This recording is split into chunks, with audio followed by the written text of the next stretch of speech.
Welcome to the Charleston Marketing Podcast, brought to you by the Charleston AMA and broadcasting from our friends at Charleston Media Solutions Studios.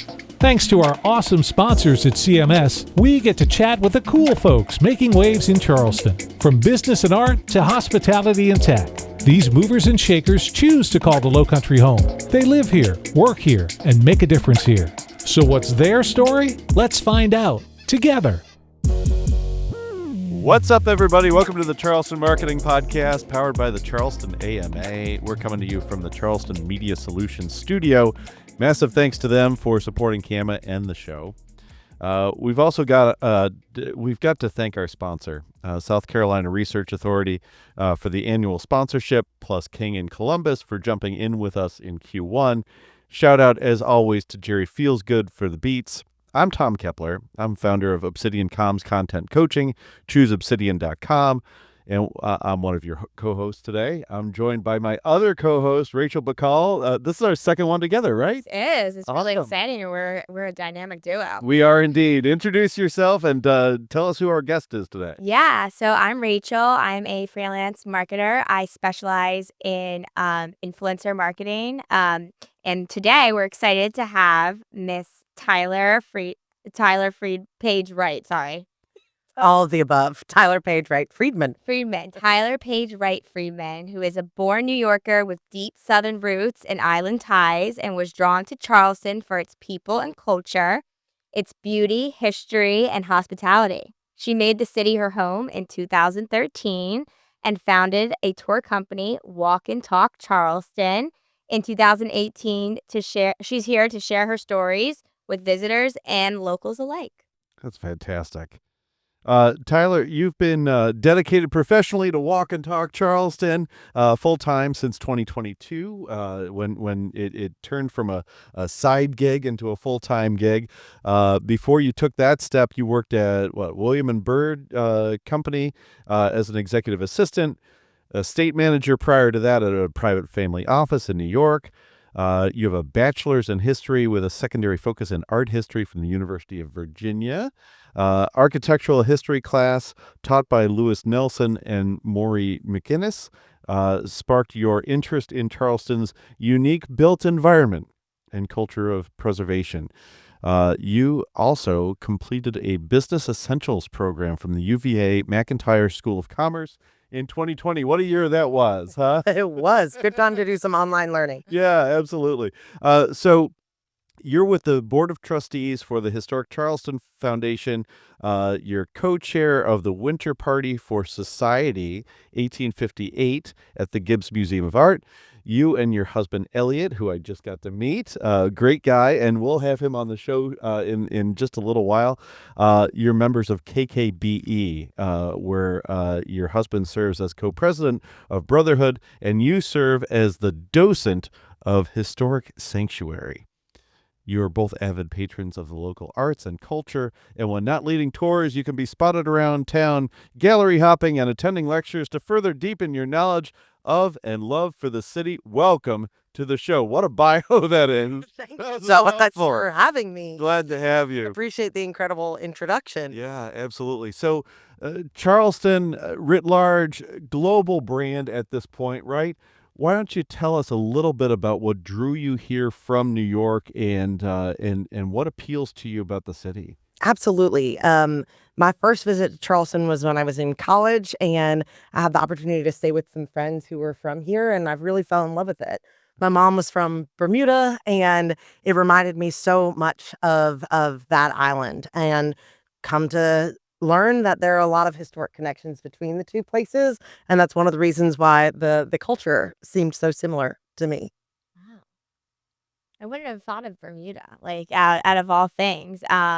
So does your family still live in Bermuda now? Unfortunately not, but my grandparents were there for 40 years. It was home for a very long time, but they were connected through, the Atlantic world and the trade routes, and a lot of family overlap between these communities. Okay. When's the last time you visited Bermuda? My sister's wedding was last September there. Did you take the direct flight from Charleston? Sadly, I had to get there a few days before. Rats. But sad to see that one go. Yeah, absolutely. We talk a lot about branding on this podcast. As you might imagine, it's a marketing podcast. After all, it's focused on Charleston. So here we are with the Charleston Marketing Podcast, right? If you were to write the brand rules for Charleston as a city, the non-negotiables that we can absolutely not get rid of, what would be the 3 brand rules, the 3 things that Charleston can never lose? And what's the biggest myth visitors show up believing? Great question. I think that we are so lucky with Explore Charleston. We have an internationally recognized DMO, and their tagline of "History Loves Companies." Tell us what a DMO is. Oh, Destination Management or Destination Marketing Organization. Yes, absolutely. Very good. There you go. And their tagline of "History Loves Company" speaks so much to what people love about this place, that we are steeped in history and it's our built environment that we really get to explore. And we get to explore it because we have the earliest preservation movement, and company really speaks a lot to what the city is known for in terms of hospitality. And hospitality has a legacy stretching through every different community and people of all different backgrounds in this beautiful city. So hospitality, preservation, and history, I think, are the things that they are most important to continue to focus on. Mm-hmm. And what about the biggest myth that people show up to Charleston believing that Charleston is this, and you dispel that on your tour? So Sure. I would say that Charleston is so well known for its Revolutionary history and Civil War history, and it's our civil rights history that's starting to get a lot more of that spotlight. Sure. So I like to highlight that and talk about some of our heroes like Judge Waring and Septima Clark. Well, why don't you give us a little bit of a history lesson? Yeah, please. Okay. So the Briggs v. Elliott case was tried on Meeting Street in Charleston, and that's really the precursor to Brown v. Board. And it started with a police brutality case that happened in South Carolina in the World War II era, and it really touched it touched our president. It touched a lot of politicians in Charleston, but particularly Judge Waring, who sat on the federal bench here, and he had a big change of heart and was looking to be a catalyst for change in the community. And so he made a dissent on this case, Briggs v. Elliott, which was a desegregation case that Thurgood Marshall tried in Charleston. And that was one of the 5 cases that became Brown v. Board of Education that eventually overturned school segregation. And if it followed every other Supreme Court precedent, it would be known as the Briggs v. Elliott case, because it's chronologically before Brown v. Board and alphabetically before Brown v. Board. Isn't that interesting? Brown v. Board is Briggs v. Elliott. It was decided in Charleston, and we have an incredible legacy of civil rights in our community. That's terrific. That's very interesting. So Walk and Talk isn't just a tour. It's a experience product. What were the first few changes you made that turned it from good information into something people obsess over and recommend to their friends? Awesome question. Thank you. Of course. I would say that I love to research. And so understanding what the community is saying about a particular story and then diving a little deeper. How can we pull this into some themes? And, just relying on that to build a reputation that has sort of risen above some of my competition. But it's a friendly community of guides. Do you ever have a person who revisits the tour who comes again? Definitely. Yeah. We get people who come back all the time. I'm really thankful for our repeat guests. I have some this afternoon I'm looking forward to spending time with, and try to switch it up for them a little bit. Yeah. But I go to lectures literally all the time, and I'm always learning new information and incorporating it into our interpretations around the city. So for example, this week, a new memoir by our former mayor, Joe Riley, came out. Yeah. And I learned so much about annexation, and that I believe one of the statistics was that when he became mayor he was elected in 1975, only about 40%, there was 40% of the buildings in downtown Charleston were tax exempt. And so a lot of the annexation that happened at that time was to help build the tax base to help fund all of his visionary projects. Wow. Yeah, that's happened in my hometown of Clearwater, Florida. The Church of Scientology has bought up several of the buildings downtown and has weakened the tax base of the city. So that's something that hits home for me in both senses of home, right? Where originally from and my new adoptive home in Charleston. So that's great. We talk a lot about hooks, right? What gets somebody to take an action? From a marketing standpoint, what's the storytelling hook that draws somebody in to book with you as opposed to maybe a different tour service or what have you? Is it architecture? Is it scandal? Is it food? Is it business? What are the things that Or really your amazing personality. Yeah, obviously that. Personality does play a big role. I think it's our tagline of history and historic gossip. We absolutely want to present the facts and tell the full story of Charleston, but most people are here on vacation or spending money hoping to have a good time, and so we want to give them that experience too. So I say history and historic gossip because JFK says all history is gossip, and Mark Twain says you don't let the truth get in the way of a good story. No, So spill the tea, sis. absolutely. That's great. Is there any scandal going on now or within the last 10 years that our listeners might not know about that could break the internet?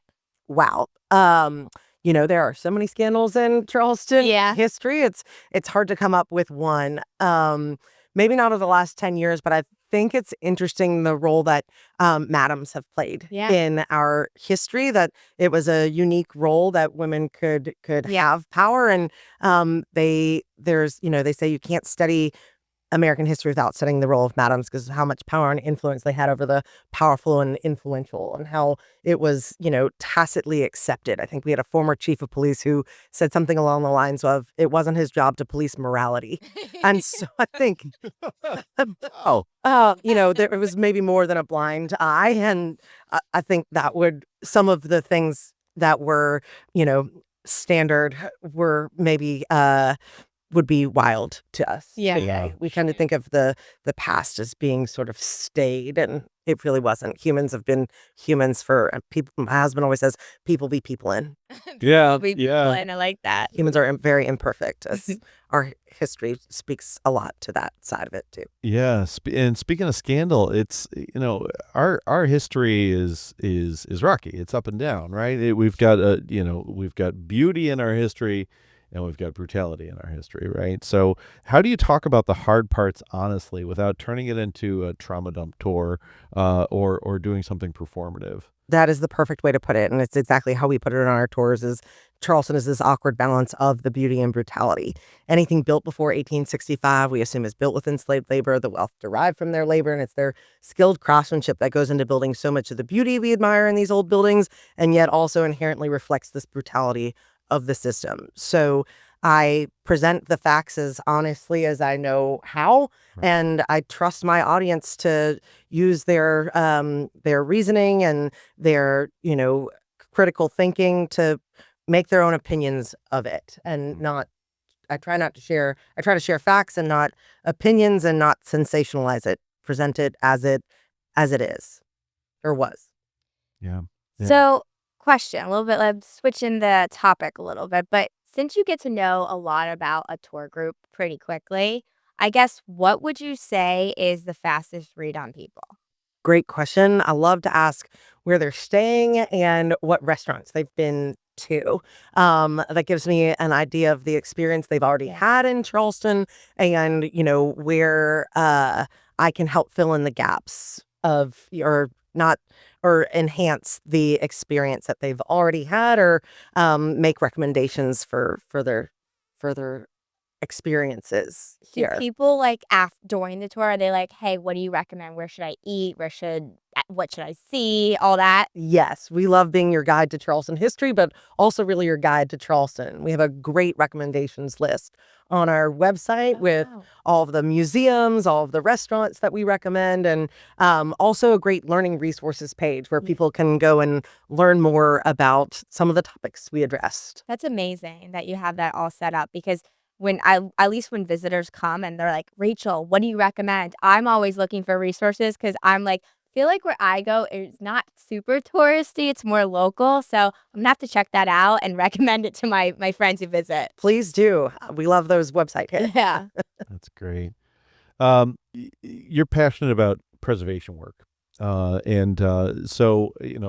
I've heard of it. Rachel's heard of people say this, that preservation is just nostalgia for rich people, right? So how do you counter that sentiment and sort of say it's smart economic policy, it's good for the culture, it's good for the area? Absolutely. So I serve Historic Charleston Foundation, one of our wonderful preservation groups in the community. And I do love our old buildings and the preservation that has been done to preserve our built environment. But one of the programs that they have now that I'm most proud of is their Common Cause Loan Fund. And we talk a lot about in Charleston, our housing market has become very, prohibitively expensive to some, and particularly for some legacy residents of our community. And so this Common Cause Fund, particularly sometimes because of our preservation laws, it can be very hard to build new housing or build new buildings in general.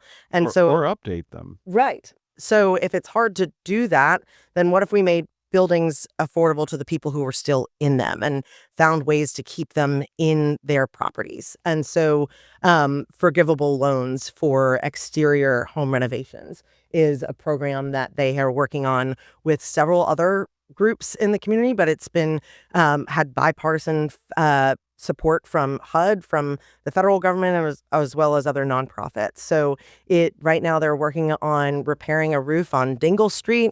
There have been projects all throughout our community that are meant to support legacy homeowners and keep them here, because it's as much as it's about the buildings, it's about the community that lives there and maintaining this incredible group of these neighborhoods and the incredible community that makes up Charleston. That's important work. Yeah. It is. Yeah. So I guess kind of going back to marketing, how do you go about marketing differently to someone who is visiting, a repeat visitor, and honestly, someone who's from the local area? Definitely.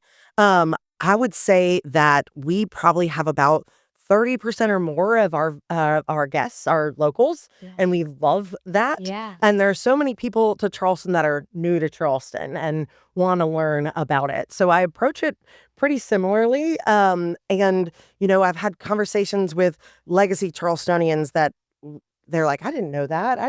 And I feel like it's a similar audience, to be honest. Yeah. Okay, that's interesting.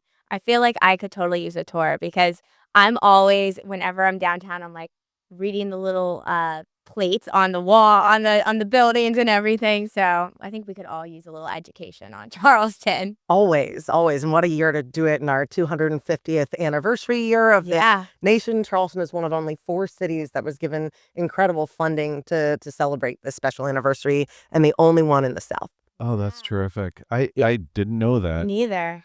What's driving your growth right now? We were talking before the show that in 2020 things were flat. 2021 sort of hockey stick growth, and things have been on a growth trajectory ever since then. What do you attribute that growth to? We poll our audience whenever they book a tour, how they heard about us. Ooh, and that kicks off some great data. It does. My husband is really like the data king, and has built an incredible database for me. But we see that the number one driver of business is word of mouth. And so that's just a lot of networking and opportunities to share my story, like this podcast. Yeah. And social media plays an important role in that. A lot of what you do, influencer marketing. Yeah. I love our blog and influencer community, our creator community here in Charleston. They've been so generous to me over the years. It's partnerships and relationships with hospitality groups and honestly with a lot of nonprofits in the community that helps really with our reputation and being introduced to audience with like-minded interests. That's terrific. What are some of the best sort of pockets of networking that you've come across along the way? Great question. Lectures.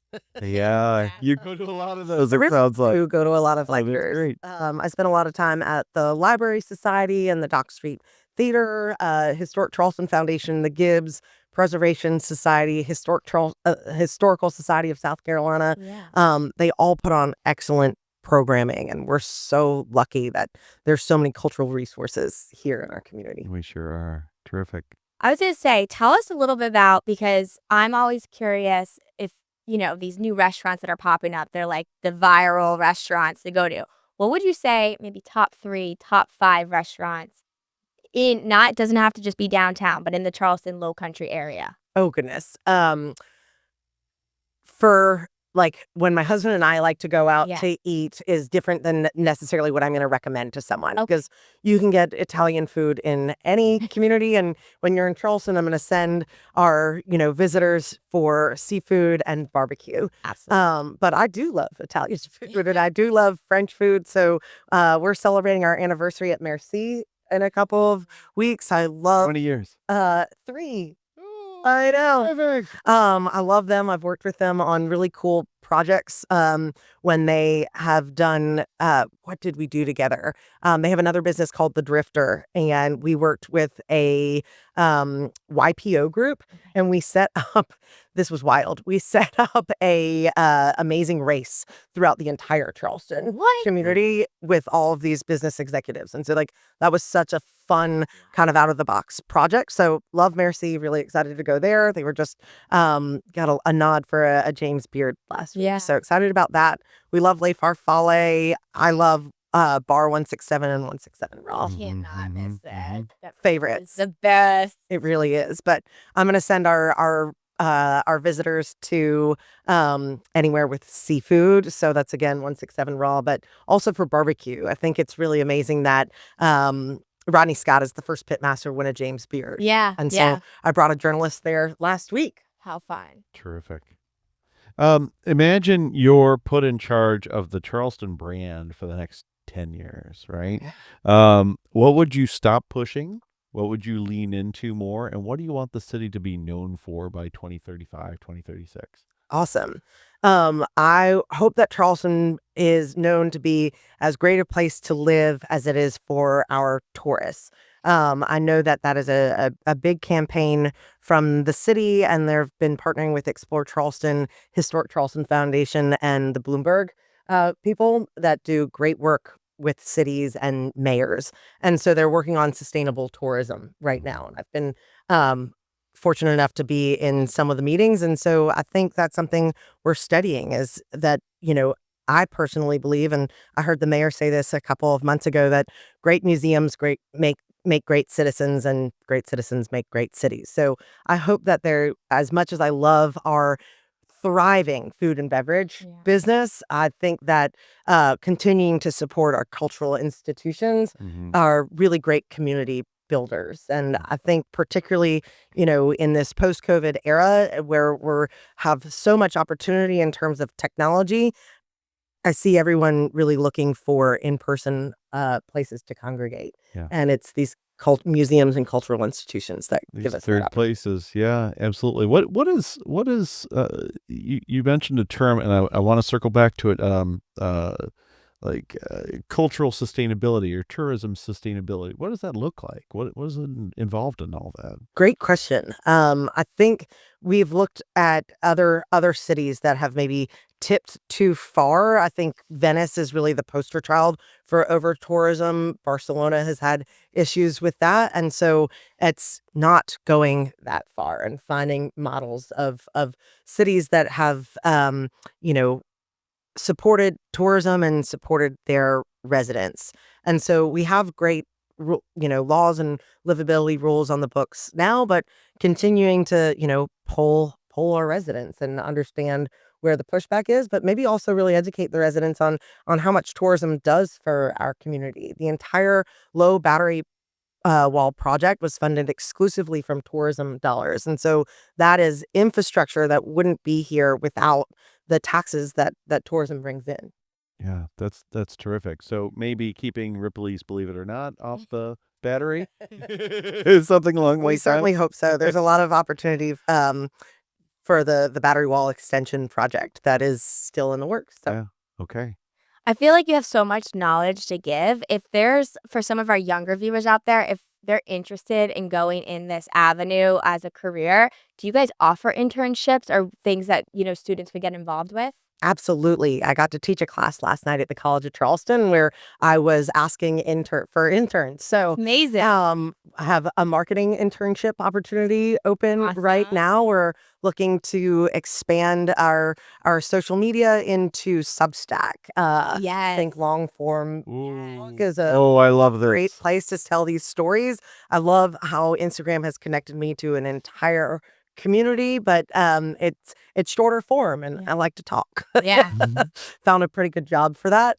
So we have great internship opportunity there, and I would love anyone who's interested in history to shadow me on the tours and learn that way. I know that I've learned so much from other guides in the community, and I really like to pay that forward.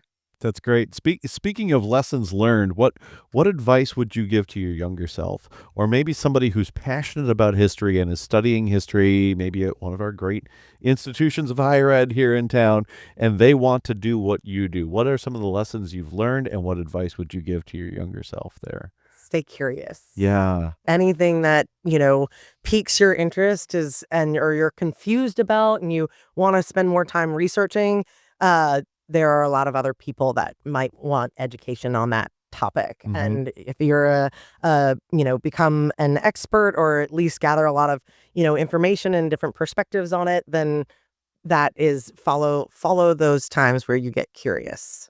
That's great. That's great. Curiosity rules the day.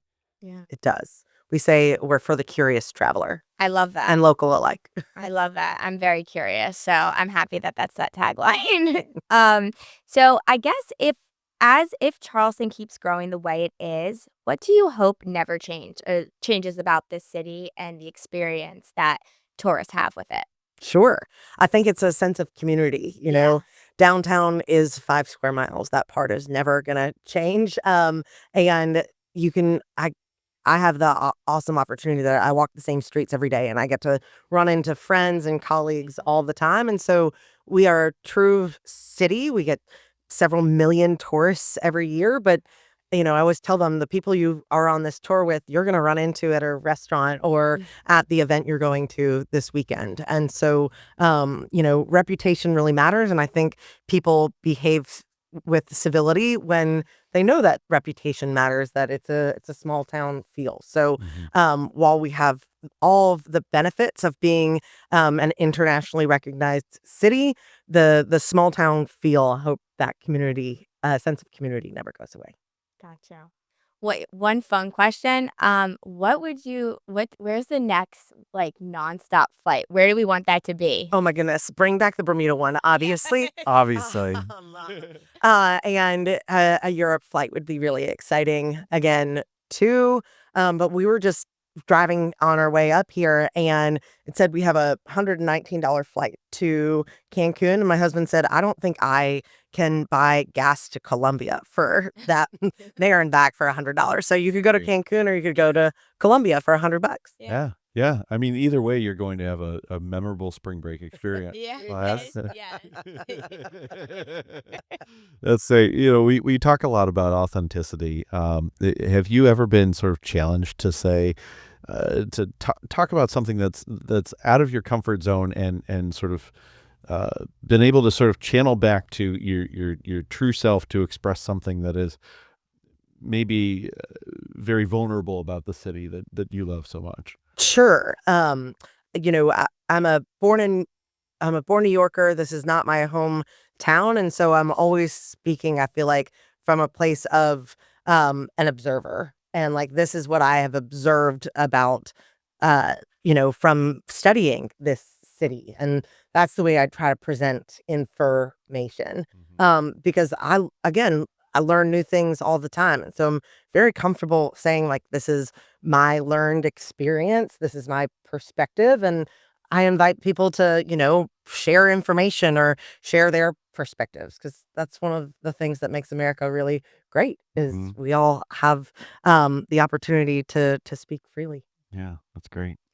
So, if someone leaves your tour remembering just one feeling, not even a fact, what do you hope that is? Oh, I got to think on that one. I hope they feel this sense of community, that they've had a good time, and there are people that are happy that they're here and want to welcome them and share this spirit of hospitality and history, that history loves company. Yeah. And if someone is staying here, how long do you think you need to stay here to get like a true understanding of Charleston? Wow. I would say a week is there's never enough time. Um, I think it took me years to get through my bucket list of all of the places I wanted to go to. So I would say come for however long you can and Yeah. come back soon. Yeah. I guess what would be like, what's the best thing on your bucket list that you saw within that year? Okay. Leaving the peninsula and going to our barrier islands, whether it's to the beach or, Edisto, Wadmalaw. Like, I think Lowcountry, Charleston is a city, and then we're in the heart of the Lowcountry. And so getting out into our more rural areas is an important way to show that Charleston was sort of the nexus of this greater region. Yeah. I love that. So you've built a great tour brand, but it seems to me like it's become more of a hospitality brand. So I'm wondering, what's next on the horizon for you under that umbrella? Great. Yes, we absolutely see ourselves as a hospitality business. And personally, I'm hoping to grow into more speaking roles. I'm excited for an opportunity with the Concierge Association coming up this year. I love teaching the class. I love being here with y'all today. And I'm hoping to plan a trip to Bermuda and do a type of travel experience.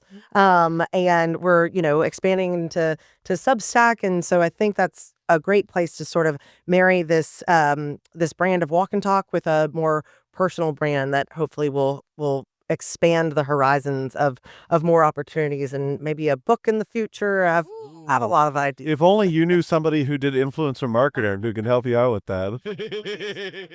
Bring everyone on the tour. Yeah, absolutely.